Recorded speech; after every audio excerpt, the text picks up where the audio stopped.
morning, everyone. Well, first of all, I would like to say that I am associate of Deep Science Ventures, which is a scientific institution where young people graduated in science and engineering propose the PhD thesis to become companies. And all those of you, if you are in that moment right now, I think that's exactly what you need to do, because the world is changing. It's going to become less and less academic, and it's going to become more and more a matter of action. My career has always been focused on technology, and actually I created the first artificial intelligence platform for mobiles, and I was a pioneer in that. Hello to everyone who is connecting online with us. And the first thing that I would like to explain today is that in the new decade that we just starting or about to start, we're going to find a perfect storm, because we will have the technologies, we'll have science, engineering, computers finally have that computational capacity that we needed, and hence humanity is going to start an era of shining, because we're going to start realizing that we have in our hands what we need in order to create value in the society of the future. It's this decade and not the decades that have preceded it. And when people wonder, why do we all work in technology? What does it make us create this sort of digital tsunami? I think they are forgetting that humanity has become what we are today, and we have developed and discovered geography, medicine, science, only because scientists, deep within humans, we are all explorers. I'm sure you don't know who this person is, but do you know who this person is now? Of course, it's Darwin. And they always show this picture of him as an old man, but in reality, when Darwin was 22 is when he embarked for 5 years navigating and studying the fossils and plants, what then became the corpus of his evolutionary theory when he was young, just like you all are. And why do we go to Mars? Because we keep on exploring, because deep within our DNA is the exploration feeling, going forward continually. And Humboldt and Blanchard, who seem to be here in this sort of GQ magazine cover, what they did was to climb volcanoes, mountains in thousands and thousands of meters in South America without oxygen. They tried with their own bodies the effect of oxygen loss at high altitude. So on top of being adventurers and explorers, they developed work for science, which is exactly what astronauts do in the International Space Station. And sometimes they even use themselves as guinea pigs in the name of science, in the name of progress. Right now, in the world of science, we are at a moment where we're almost breaking all the paradigms of the 20th century. We're almost achieving things that 10, 20, 30 years ago we couldn't even imagine. For example, we're finding out new molecules, new structures at a subatomic molecule level. And very recently, just this year, we discovered that the typical nanostructure formation, the typical alliations that we had seen before, is actually inverted in certain components. And what does this mean? It means that it's always been so, but it is now that we have the technology that we can see it. If we look around us the abundance of the universe has never stopped growing. But the only thing is that now we can detect it, we can now classify it, we realize what's out there and the potentiality of the moment we live in. The people who study entomology know that we have only classified between 15 and 20% of all the insects there are in the world. That is amazing. There are billions and trillions of species that we still have to discover, and it's all around us.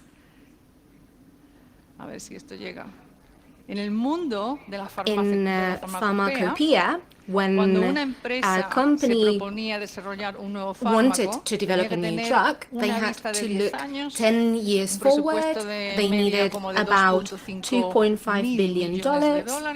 And after 9 years, most of the patents that they tried to register were always rejected by regulators. But it's not the case now. And that even taking into account that we've had tools to analyze molecules since the 1970s. But what do we do now? We use artificial intelligence.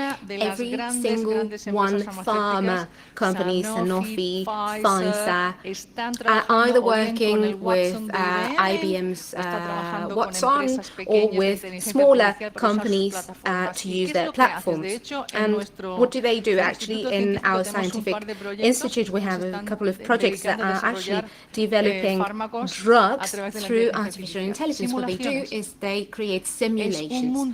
It's digital, a software world, and it has zero cost because they're not doing it in a laboratory, they're only simulating. And artificial intelligence is a tool.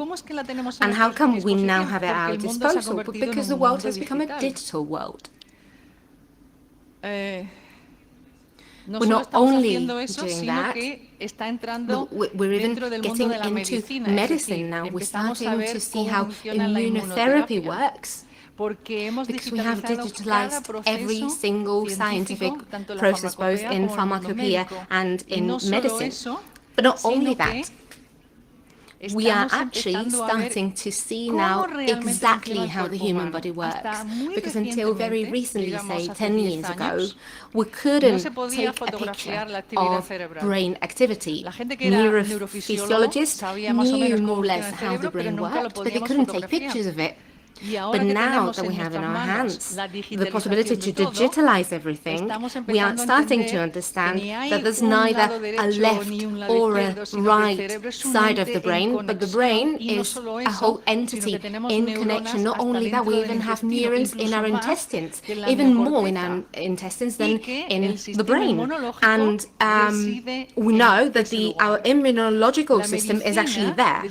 So medicine from the 19th and 20th centuries is changing completely because we have digitalized everything and now we can actually see the reality.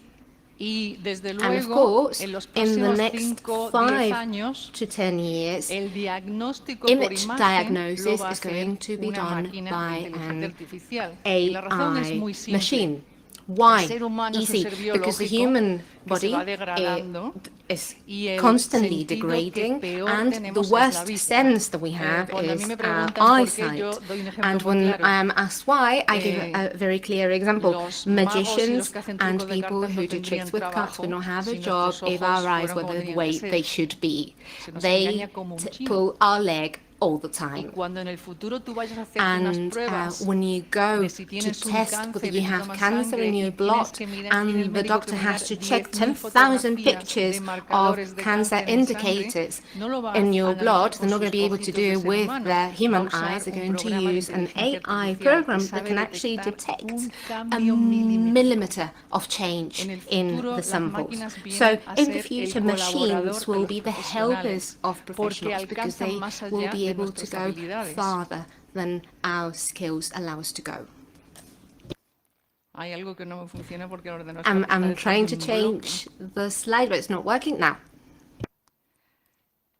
Cancer nowadays, especially in the US, in Boston, Dallas, Texas, and different hospitals there, is being treated in a completely radical way. Neither chemotherapy nor radiotherapy, they're working on people's DNA, they're modifying their DNA at a molecular level. So how do we do this? Because those medicine centers are using digitalization, AI, software, hardware. Cybersecurity is a layer that is above all of that, because we have to protect the work of the people who work with those tools, because we have to avoid hacking and changes to them. So we have to go farther than just protecting a company's data with a firewall. It's not about that. Cybersecurity has a much larger extent. Why have we invented intelligent machines? Because we need their computational ability. We have created so many things digitally that our biological brain cannot take everything in. It cannot calculate the amount of data that are coming their way to see the realities. And that is why. There's no other reason. That is why we're doing this. Because in truthness, in the future, it's not going to be about intelligence, but about cognition. And there's a huge difference between those. Because intelligence is merely having information, being able to compute. But cognition means having information that allows you to act. That is cognition, knowing what to do, not only knowing things, but knowing how to react to those realities, to those challenges, everything that's coming our way. And that is what every single company will want to see. Because in cybersecurity, it's not just about protecting like a lake around castle. What we will have to do is to foresee potential challenges if we do this sort of business. If we create this kind of platform, we have to be intuitive, creative, we have to go forward. You have to look into the different scenarios that might come your way. Can someone move my computer a little bit, because I don't think it's receiving my signal, sorry. Now, this is one of the images I was talking to you about earlier. When we think, when we learn something new, our neurons light up, and when that thought is becoming knowledge, then those neurons come together and they create synapses. These images could not be taken only 7 years ago.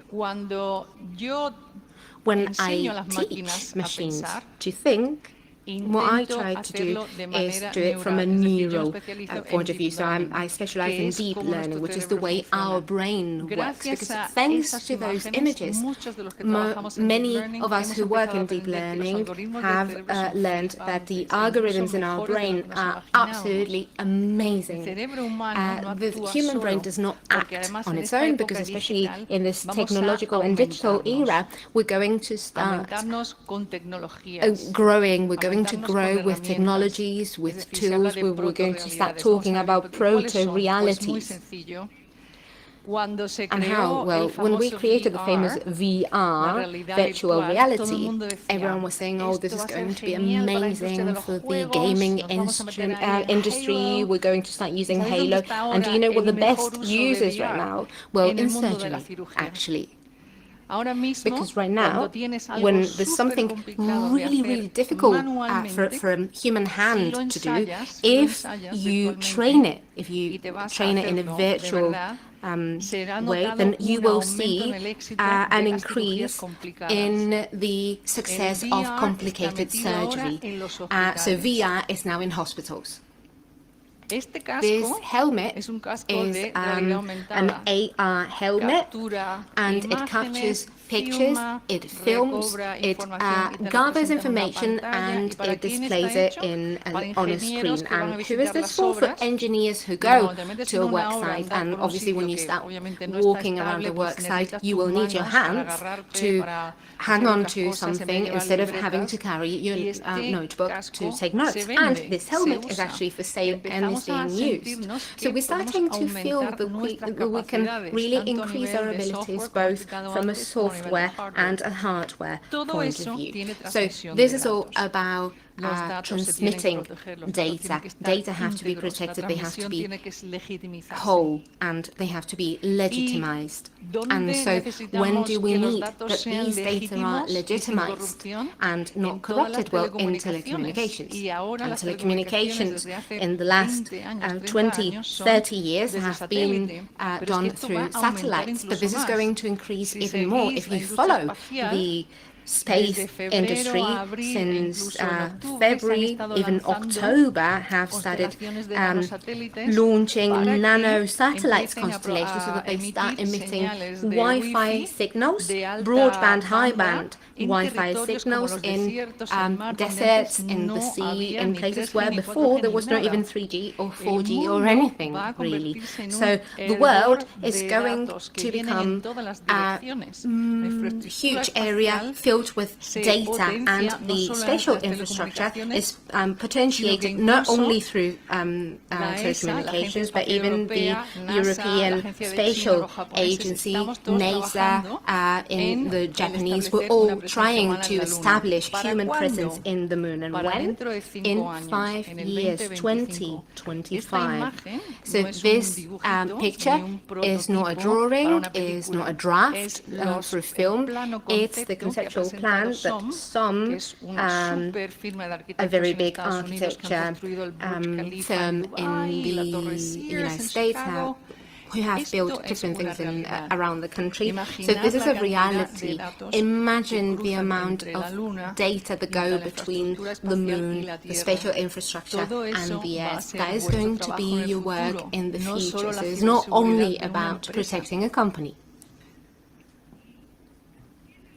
So how fast does this happen? At exponential speed. The world of digital transformation has not grown linearly or horizontally, it has grown exponentially.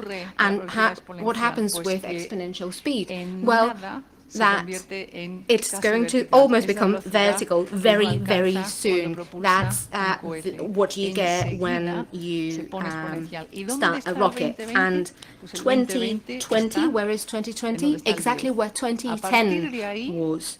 And from there, there's going to be a turning point. Humanity is going to start accelerating at a remarkable pace. And that is why we need to establish the foundation. So that is built with security, with guarantee of success. Just to give you an example of how everything is breaking into thousands of little pieces. In the 19th and 20th century, we used to measure progress in science according to the number of patents that had been filed and given number of inventions, number of new business models.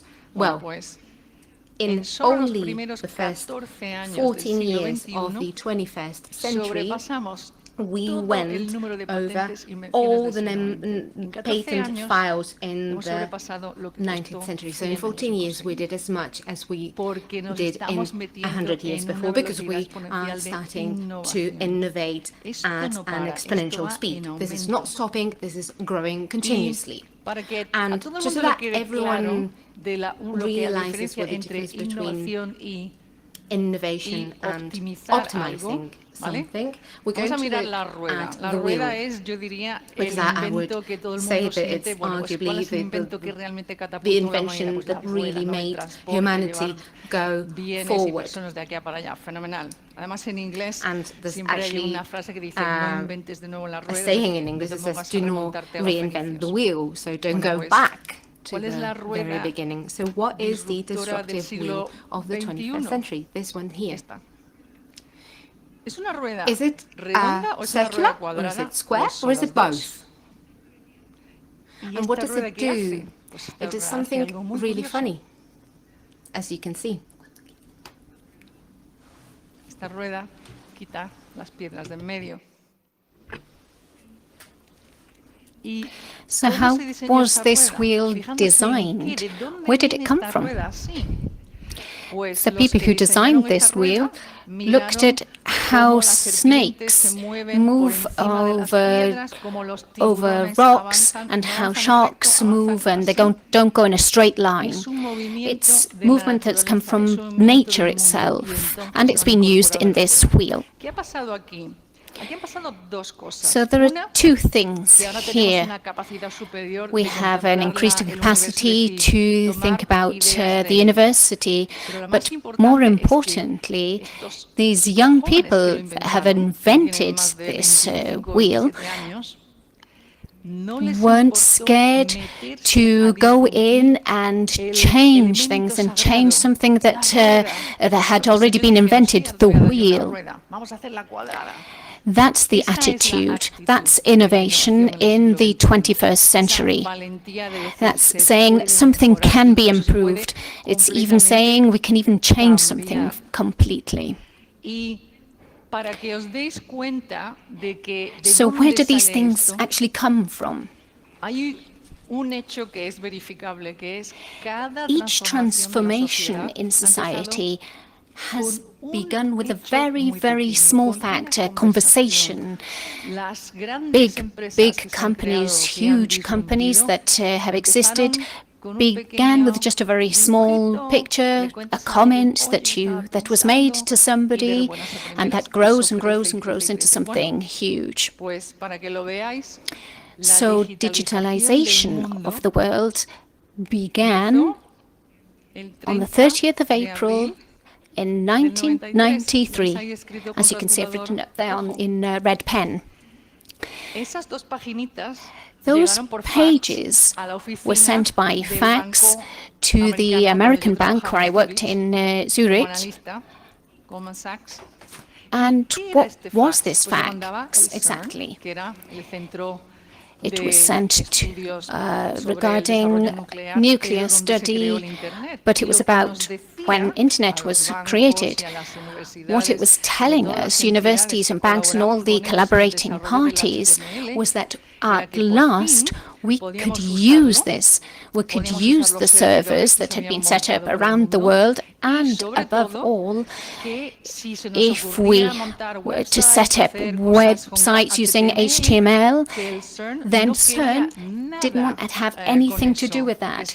If anything went wrong, then they didn't want to have anything to do with that. So the beginning of Internet were 2 pages sent by bureaucrats. It wasn't the team Berners-Lee, the huge inventor. They didn't send it. It was the administration that sent it. When those 2 pages arrived, they came out just beside me. I took them to the head of IT, and he had a look at it, but I was very surprised. And I thought, well, I'm going to keep that. And just think about how the world has changed since those 2 pages came out of the fax machine. Everything changes based on a very small fact. Big changes start like that. And so that you can see the huge capacity that humanity has. This is a very curious fact. When Henry Ford created the T model that was sent out and manufactured in huge quantities on the 5th Avenue, New York, at the time, it was just on a road covered with and full of horses and carts. So you can see the same picture, same place, and look at the difference. All of a sudden, nobody has carts. And this was in less than 10 years. So when people ask me about what will happen to society when artificial intelligence really grows, then I say it'll be everywhere. It's around us and it's been there for a long time. We need to benefit from it, because we've been digitalizing data for many, many years. When I began in the industry, in the mobile industry, we had geolocalization, GPS, but more and more and more, we've gone into digitalization, images, sound, we use sensors, and we take the information from a room. Everything is digital nowadays. So everything can be measured and everything needs to be protected. We've been saving data forever. Before the Roman era, we've been saving data. And we've gone from stone wheels to pen drives. The one that Edward Snowden that took out of the office in Hawaii, and it was taken by the journalists. Thousands and thousands of pieces of data were included in that. And they say that it's the oil of this century. It's not crude oil in a barrel. It's value of data. It's not crude data. It's what you do with that data, how you analyze it, and what use you make of them. Thankfully, now that we have mega computers, we can put goodness knows how much information and data into them. And these machines, this machine that will be launched next year by China, a mega power, this machine will be able to analyze a billion, millions and millions of data in a question of seconds. In a second. So why do we need machines of this kind? It's for industries that need calculations of this type. Meteorology, in the world of oil, if you're going to dig down to get oil out, what is the potential for that? This is the thousands and thousands of bits of data that you need very quickly. Logistics is another area, and it has a lot of potential in terms of these calculations. And of course, the birth of the super machines, the quantum machines. So to give you an idea of what these machines are 21st century machines. They're far better than the ones that came before, because the quantum machine is based on the paradigm of particles. It's just not a 1 or a 0. This machine can be a 1, a 0, or it can be both at the same time, because atoms can be in two places at once. And what do we need quantum machines for?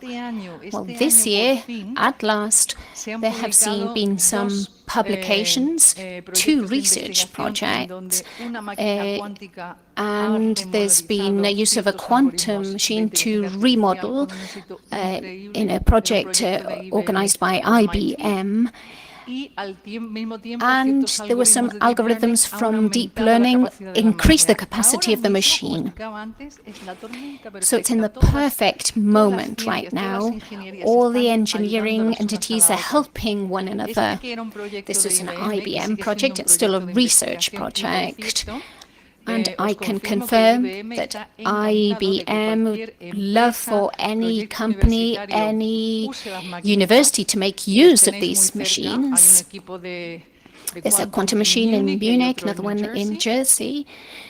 And where are we going to with this? Well, we really don't know. There's huge potential here. Big data is no longer big. It's an ocean of data because everything is digital. Intelligence will continue to increase. in the 50s, when we started programming machines and helping them to think and using statistics, it began with statistics. Then following this, in the 60s, 70s, we had these different scenarios. So if we get into this region to say what could happen, different scenarios, the machine looks at it, and who uses scenario planning? The oil companies, they are the kings of this, and Shell has the best scenario planning. And it's also been used since then by governments to where should they put roads, where do they need to put motorways. That's all scenario planning. But then the world realized that a thinking machine in the 1990s, when Amazon began with an algorithm regarding people who had bought a book would buy another one. It's a collaboration algorithm is what it's called. At that point, it was when people realized that a machine knows what I like. But a machine uses thousands and thousands of variables. It's not magic. A machine can't do magic. It just uses the data. So where are we heading to? To when machines work in an autonomous manner without human input. In software, in airports around the world, a machine tells a pilot which gate they have to go to. A person couldn't do that. They would go crazy. It's done by a machine. And they're also used to predict. One of the things that we do in the field of markets and user behavior is to predict an algorithm. So we train them to predict algorithms until they reach a point when the machine is aware of the context and what would go on in a given context. In fact, humanity in 2020, in this new decade, will compute less with their own brains. And they'll have to use more abstract intelligence, intuition, creativity, sociability, teamwork, thinking in a different kind of way. And the calculations will be done by a machine. There's nothing wrong with that.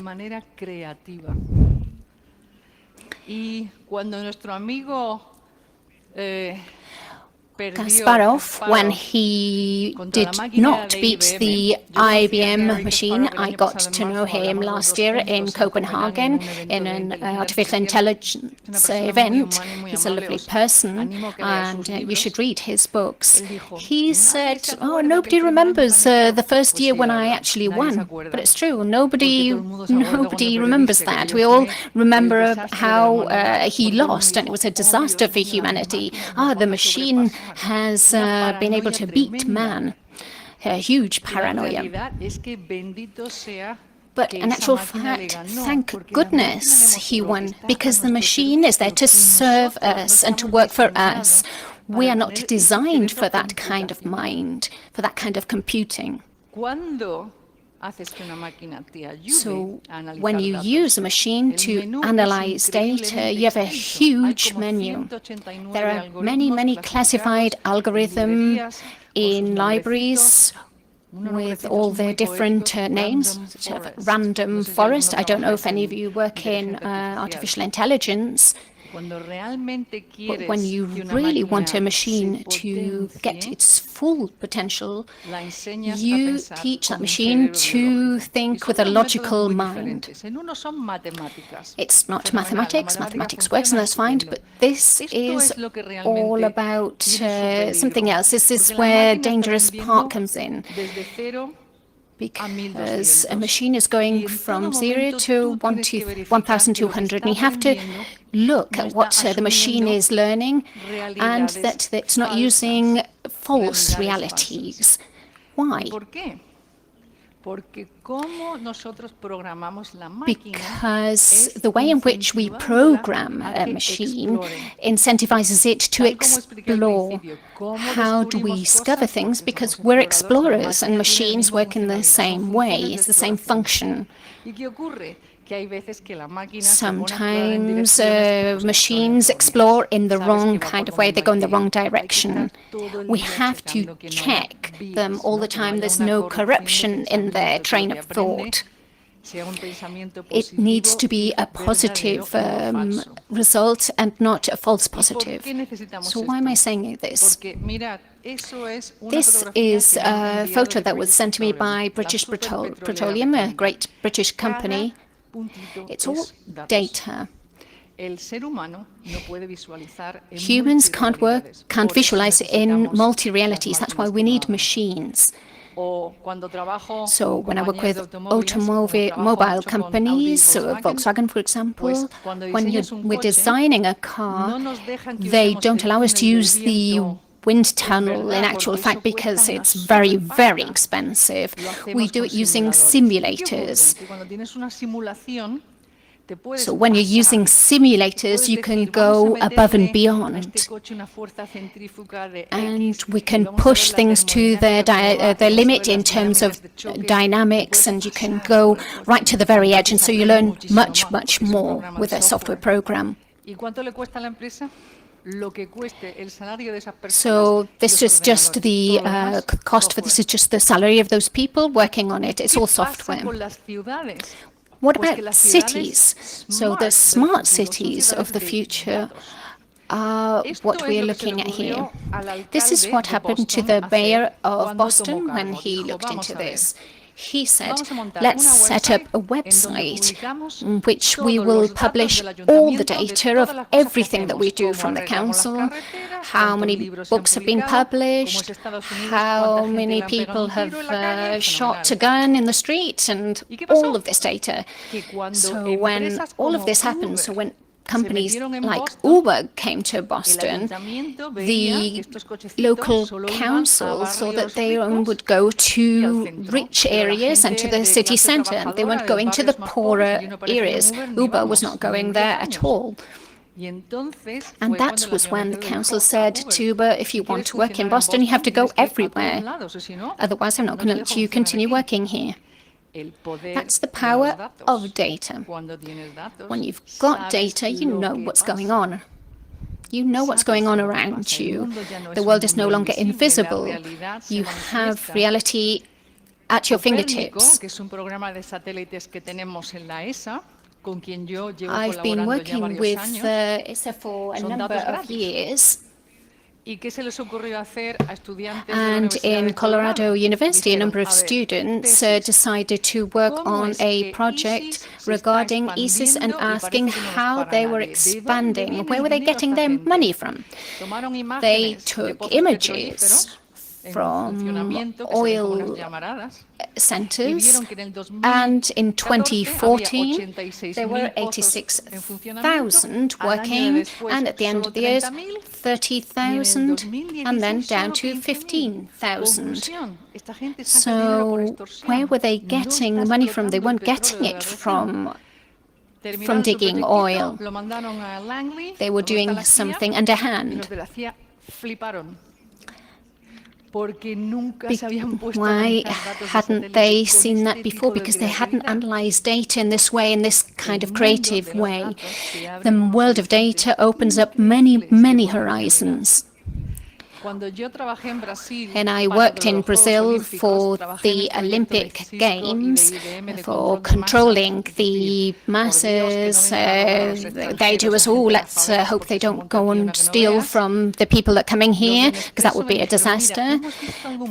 We saw something very curious. We realized that Nespresso said that, people don't want the luxury of coffee. And we analyzed the words that were being used, and we were analyzing, in this case, words instead of numbers or words or images. The question was, how does somebody understand the concept of luxury? However, in in comparison with somebody in Brazil, people in the northern hemisphere see things in a different way. And that's why they didn't understand the concept of luxury. How come I just have this, drink, and then it's no more? People didn't understand the concept. Data can tell you about unknown unknowns, things that we don't know about, and we can't even imagine that they exist, but they are actually out there working. So we say, what's going on here? You can't make head or tail of it. So data has a huge value, and this is the best thing that a machine can give you in terms of artificial intelligence. This is my favorite case. I did a collaboration this year in the world of golf, and I had a look at a Callaway golf stick, and they asked me about that.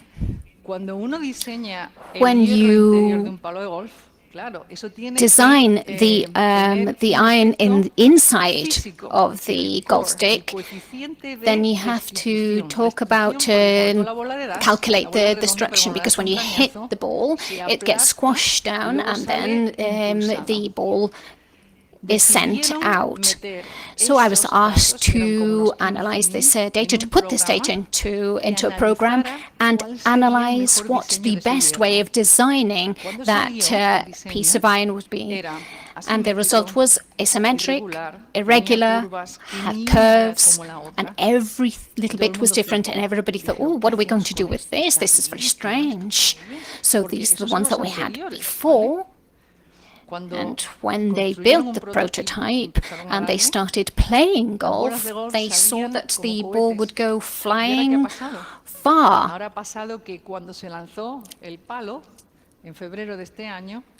And when competitors started using them, they realized that other people would need 2 years to reach this level. So here it's a question of design, yes, and people say, oh, no, machines are going to get involved in design. I say, no, this is all about computing. 15,000 pieces of data. This is the physics. This is all about computing. It's designing for functionality, for use, for convenience, but not to make something beautiful. And when it comes to cars, when I used to work in Nokia with innovation, we had the connected car. Connected meant really being able to connect your iPad and your phone, and wow, what a fantastic moment. But no, what is the connected car nowadays? The cars that are going to be launched in the next 5 years are cars that do not have the mission just of transporting people. The paradigm for cars used to be taking people from one place to another. But no, this is not the case now, because the cars of the future want to make your life easier. And what does that mean? It means that the cars will have situational conscience. What does that mean? It means that the car will be full of sensors that self-analyze themselves in terms of functioning and others. And the cars are going to start realizing what's around us, what's coming from here, what's over there, and what happens to you, the driver's health. And so when you tell the car, plan a route for me, it will be able to do it, taking into account whether you want to go faster, whether you want less traffic, even if it means more distance, or whether it's least pollution. And I was with the managing director from Antolin, a very important company, Spanish company in the world of cars, the interiors. And he was saying that pollution is actually something that's worrying them, and the cars that they're designing are now aimed at protecting people's health. And what is this? Data. Why am I talking to you about this? Because in the next 10 years, the city's infrastructure concerning traffic, traffic lights, etc., are going to be removed. And why? Because these cars are all going to be connected to platforms. The car that they're building, that car that drives itself, is being designed on a paradigm based on a camera, a super camera that says, oh, there's a woman coming with a dog. No. The platforms, traffic platforms, will connect every single car in the same way that you open your laptop and you connect, you have a login and you log into the laptop. And the car is going to be the same. You're going to log in onto a platform and it's going to tell you where your car is, where other cars are. And as you are circulating, because you're connected to that platform, your car will know where other objects are, not because it sees them, but because it's connected to the platform. Can you imagine the amount of data this is going to generate? Imagine how important now it will be to protect them, so that prevent corruption, so that a hacker doesn't come in and says, oh, I'm going to create a massive car crash. So this is a goldmine for cybersecurity. And the next and even most important is our digital identity. Right now, the European Union, I'm working on a big data committee at the European Union, and we're looking into digital citizenship in the sense that you will have a digital profile, and when you go onto a website, you are who you are and not someone who's usurping your identity and your personality. And why is this important? Well, because there are many companies that are focusing on trying to discover whether when you open a bank account in a new digital bank, or if you're using your Fitbit or your phone, your mobile phone, or if you fill your tank in a specific place with electricity or fuel.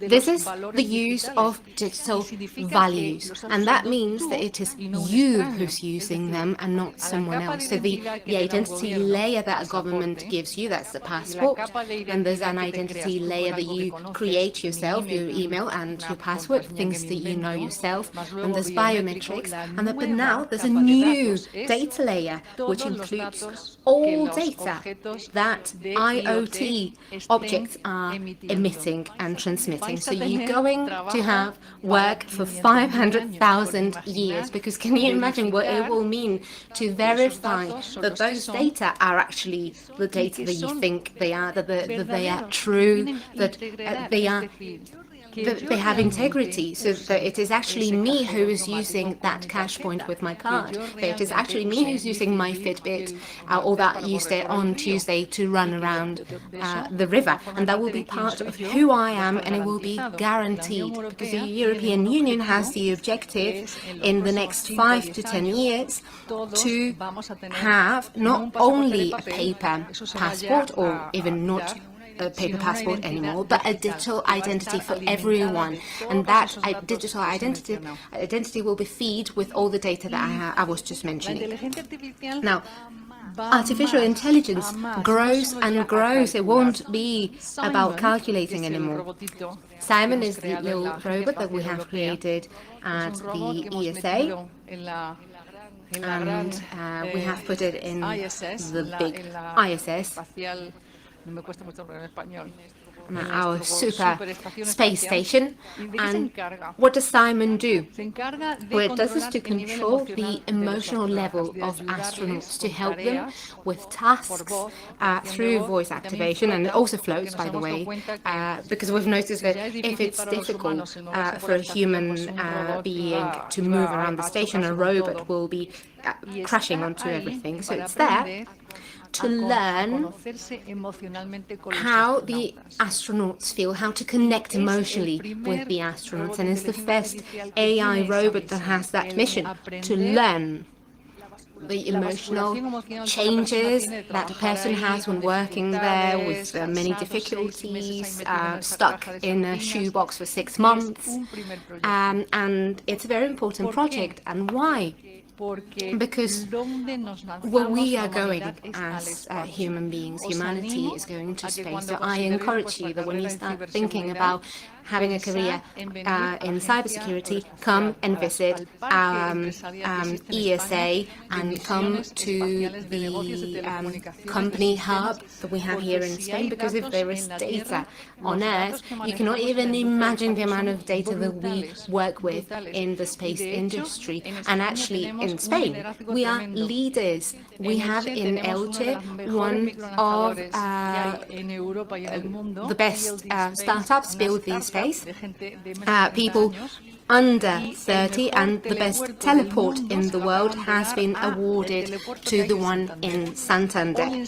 And today, as we speak in Seville, there are all the representatives of all space agencies, but also the ministers and Minister Pedro Duque, because they are deciding the future of Europe in the space. So I encourage you to really also consider the spatial industry for your future. Thank you very much.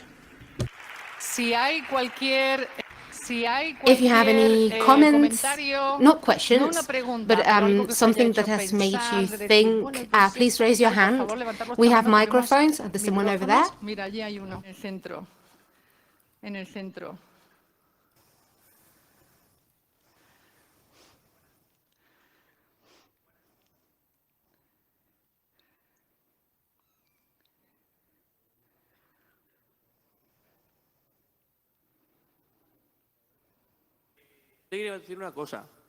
Yeah, I would like to say something.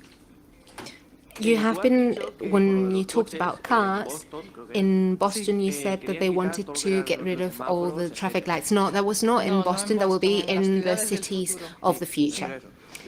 Yeah, but not everyone will be able to buy a car as such. No, of course, that will be in about 20 years.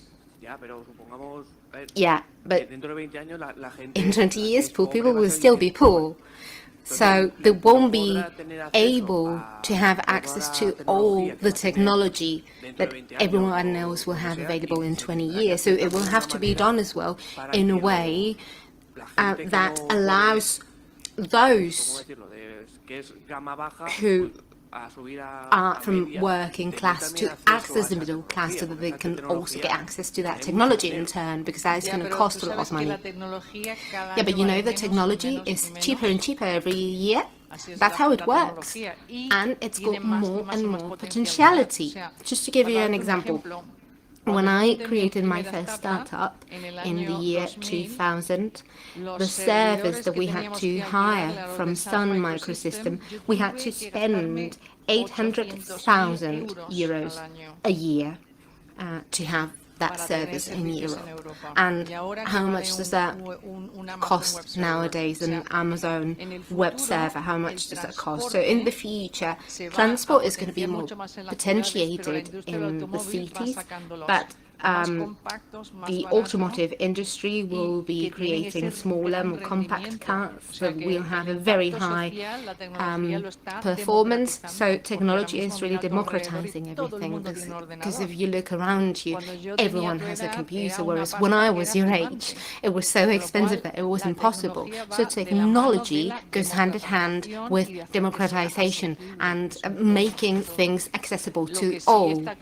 If one thing is clear, is that what's going to come first, a car that drives itself or something that helps us drive? There's one, because this is more real. For a car to drive itself and for all cars to drive itself, it will take another 30 years at least, and that is what the automotive industry is concluding nowadays. Anyone else? Yes. Buenos días. Buenos días. Good morning. My name is Joaquin Vila. I have co-founded a startup here in Valencia, and what we do is we're developing an application, a platform that covers the full cycle of digital assets for companies. And you were talking about Amazon. We actually work with Amazon for everything concerning data, and you mentioned how much it cost before and how much it costs now to have a startup. But you mentioned IBM and using their machines, because our next step in the midterm is to start working with AI for digital content. And could you tell me how we can access those IBM machines, who we should talk to, and what the next step should be? And I think someone is from Demium Startups is here. And we actually come from Demium. Okay.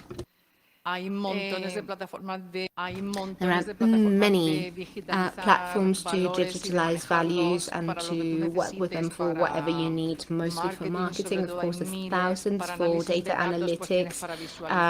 You've got hundreds as well. So the tools are out there, even if you want them to be open source, you even have them for free. What you need is to have a machine that can adapt them, or a team that can adapt them to your product, because they are neutral and you need to adapt them to your business.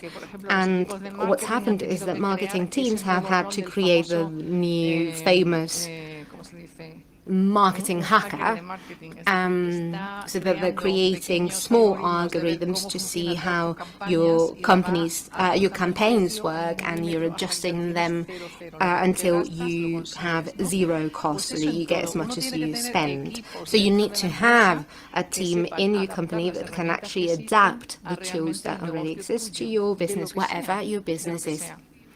I mentioned IBM because IBM is very interested in people using Watson and Quantum, and of course collaborating with companies, with projects, because what they want is for this machine to actually work. It's like a machine that's parked there, and if you don't feed it data, then it's worthless.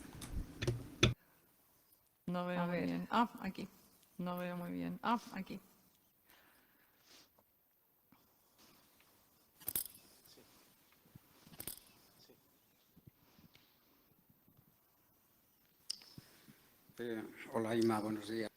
Hello, Emma. Good morning. This was a great conference. Thank you very much. And I want to say that you are a top woman. The director was defending women, and you have put them to the highest level, really. Now, one thing that draws my attention, I've seen you giving your speech. It's a great speech, but everything about mental health and the brain, this is something I would be really interested that is advanced in. I live in Madrid, and my mother lives in a care home. I go to visit her frequently, and I saw a man who was in a wheelchair, and he was on his own giving a speech. Businessman, someone who has moved a lot in the world. But it made me sad to see that this person had Alzheimer's, and that was his problem. And so I really do hope that AI will give advances to medicine, so that those people do not have to suffer that kind of diseases. Well, it's been discovered, hasn't it? I don't know if you know it in Spain, but thanks to simulation, we have seen that what Alzheimer's does is to create an excess of protein in your neurons, and so neurons cover these proteins, and so the electric current between synapses does not work properly. And how have we seen that? Analyzing thousands and thousands of pictures and then putting them into simulation programs, and so you can see how proteins that are actually adhering to neuronal centers, and that is why people do not become silly suddenly. It's just they don't remember, because there are no connections anymore. And I teach at Imperial College in London, and we are actually carrying out a lot of research on mental health issues, because the data that we have in the UK is that not cancer, because cancer is going to be cured, but when it comes to mental health, that is the greatest ailment of the 21st century. There are many ailments that people have and do not even realize. For example, in the United Kingdom in 2016, taking care or even curing mental health illnesses amounted to $26 trillion. And on top of that, those people had to quit their jobs. So we lost another 94 billions in work that hadn't been done. So it is a reality, and AI is already in hospitals and with research teams seeking to see where Alzheimer's comes from. It's actually linked to immunology, because people who have very poor immunology in their intestine do tend to generate malfunctioning or a bad management of proteins in their bodies. So it's incredible what we're achieving, because it's thanks to digitalization and to analyzing images. ¿Qué más hay por aquí? Aquí. Hello, good morning.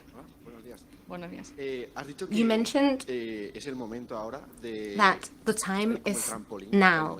This is when we have to use the projection, the potentiality that we have, not only with artificial intelligence, but also with managing data at a great scale. And my question is, would it be the time as well to establish limits, both moral and ethical limits, to the use of artificial intelligence? Because I think so, but I don't know how it's being regulated. Do you know the directive of data protection, that GDPR, famous GDPR that came, that was launched or passed last year? Well, the community I'm working with is start with the principle that everyone who has people's data has to have them legally. That is the foundations of all our work. And what we're working on now, and that's why I'm there, is not only that companies have our data, but how they use it against us. And so there are several algorithms